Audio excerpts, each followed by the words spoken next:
Selamat sore, selamat pagi, selamat malam.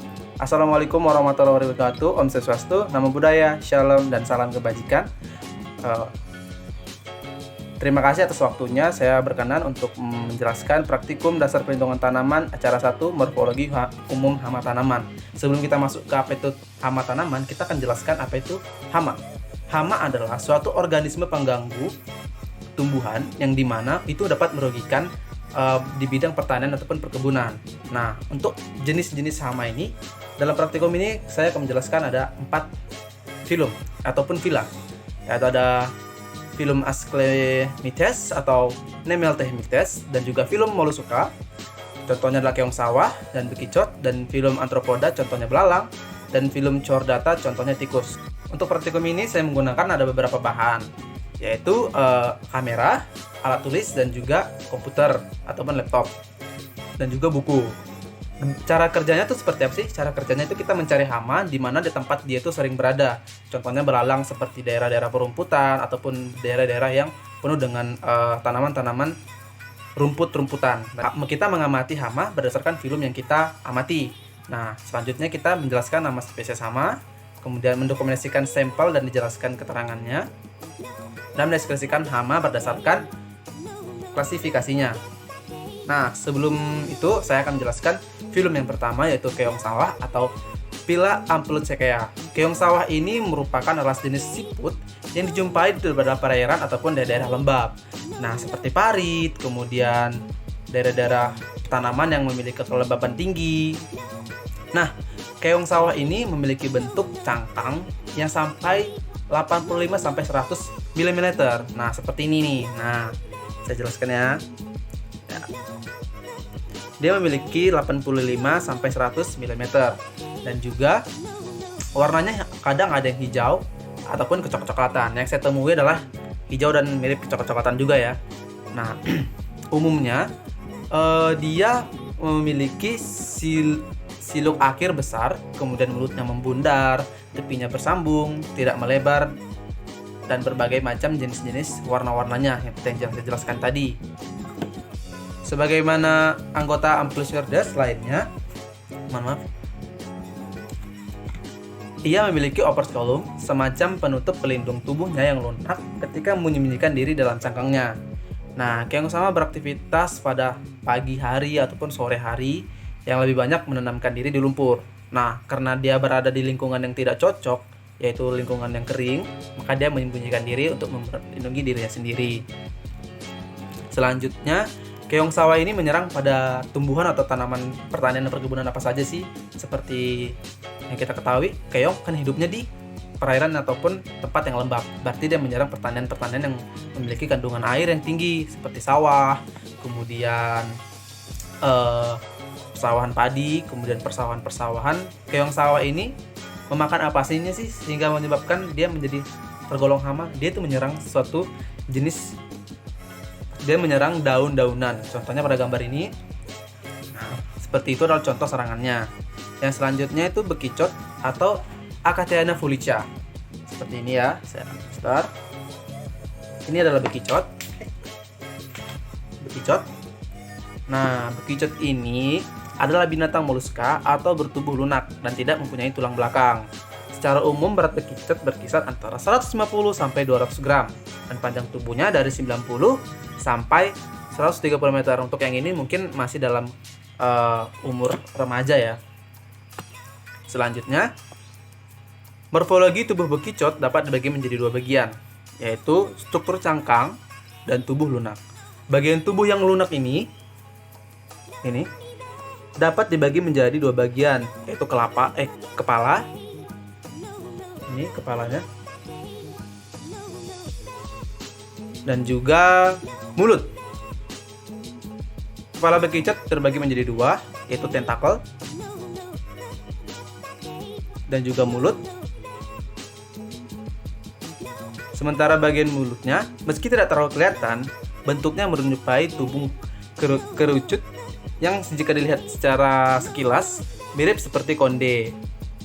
Nah, bekicot ini biasanya dikenal juga sebagai satwa yang beraktivitas pada malam hari atau nokturnal. Hal tersebut disebabkan oleh kebiasaan bekicot yang menyukai lingkungan lembab. Pada saat malam hari, bekicot mulai beraktivitas sekitar pada pukul 10 malam sampai dini hari. Dan karena memiliki lingkungan yang cukup tinggi, maka dia akan menyerang beberapa tumbuhan ataupun tanaman-tanaman pertanian yang ada di pertanian yang di sekitar. Itu selanjutnya yaitu belalang. Ini belalang. Belalang atau nama latinnya Phalangan nicoromedius merupakan serangga pemakan tumbuhan atau juga disebut herbivora yang berasal dari Suburdo Calliopera dan Ordo Orthoptera. Salah satu jenis serangga ini dilengkapi dengan sepasang antena yang ukurannya dengan badannya tidak terlalu pendek, dan juga ukuran tubuhnya memiliki opositor pendek. Belalang dapat menghasilkan suara sitrodusi yang dihasilkan dalam femur belakang terhadap sayap dan abdomen. Suara juga terdengar ketika belalang terbang karena kapakan sayapnya. Femur berukuran panjang dan sangat berguna untuk belalang berpindah ke tempat yang lainnya. Nah, ini sebentar, dia melawan. Ini alat yang dia gunakan untuk melompat antara tempat ke tempat lainnya yang tinggi.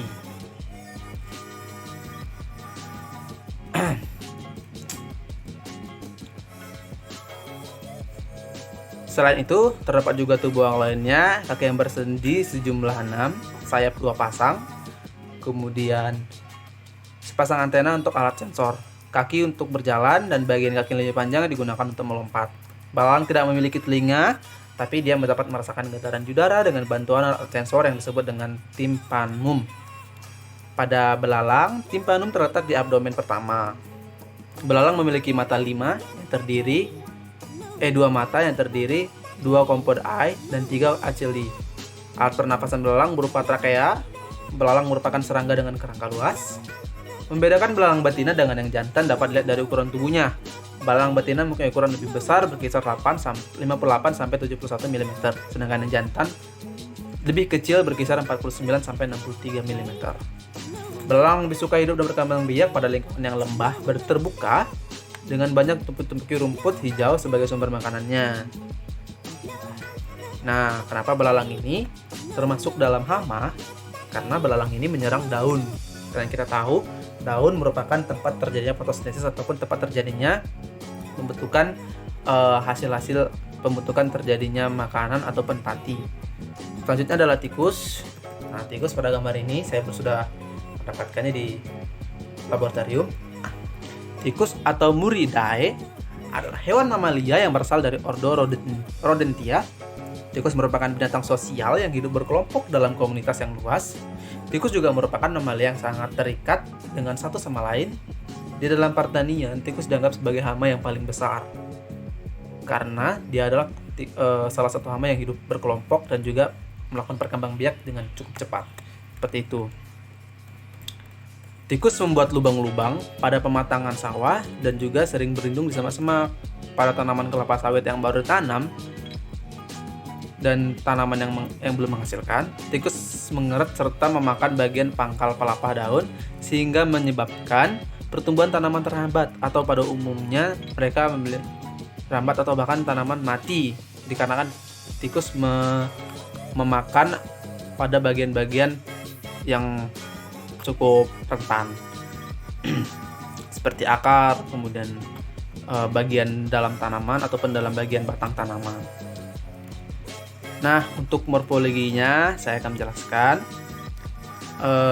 Ciri yaitu memiliki moncong atau mulut yang meruncing serta telinga yang lebar dan juga panjang. Tikus juga memiliki mata yang kecil jika dilihat dari warnanya. Tikus memiliki warna tubuh yang beragam dan tergantung dari tikus itu sendiri. Kalau tikus rumahan pasti ada yang besar dan ada juga yang kecil.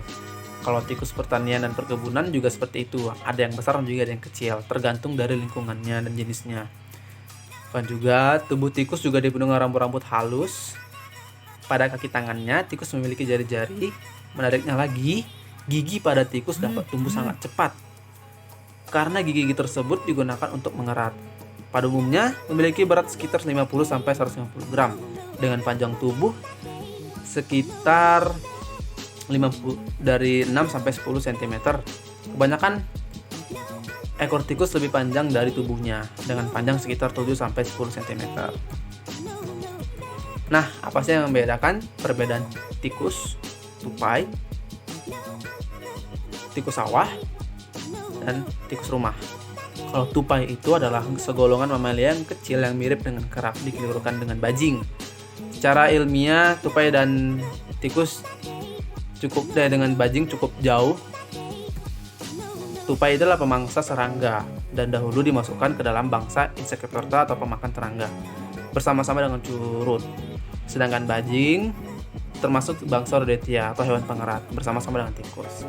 Yang membedakan tikus sawah dan tikus rumah yaitu mereka itu dari ukuran tubuhnya, kemudian warna rambut, kemudian juga serangannya.